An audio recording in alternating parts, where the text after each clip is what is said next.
आदेश आले, अफवा आल्या, रंगीबिरंगी झेंडे आले, दगडासोबत धोंडे आले, कळपा कळपानं गेंडे आले, धर्मासाठी कडवे आले, मतांसाठी भडवे आले. दंगल पेटली, घरं पेटले, दंगल पेटली, घरं पेटले, हलक्या मेंदूचे पेटून उठले, गाड्या तुटल्या, काचा फुटल्या, यात माणसांचं मरण झालं, ब्रेकिंग न्यूजला कारण झालं, पत्रकार घटनेच्या खोलात गेले, घटनास्थळीचे जेलात गेले. त्यांना जामीन द्यायला आलं कोण? झेंड्यावाले का धर्मावाले? आले माय बाप आणि भाऊ.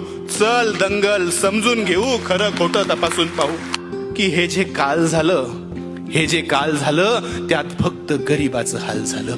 हे जे काल झालं त्यात फक्त गरीबाचं हाल झालं. पोलिसांना उडकली, त्यात सगळी पोरं अडकली. मग दाखल केस, दाखल शिक्षा, मग कशाची शाळा न कशाची परीक्षा. मग पोलीस स्टेशनात गाड्या आला, दंगल पेटवणारा भाड्या आला, त्यांची आपापसात मीटिंग झाली, आतल्या आत सेटिंग झाली, पैशानं कोंडी फुटली, पुढाऱ्यांची पोरं सुटली.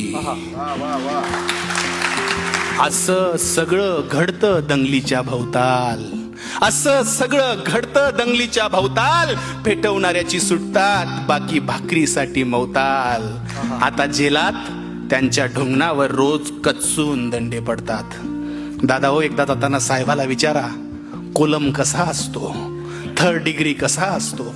आता त्यांच्या ढुंगणावर जेलात रोज कचून दंडे पडतात. पेटवणाऱ्याची सुटली, बाकी सालोसाल सडतात. असं सगळं दंगलीमध्ये होत असतं भाऊ.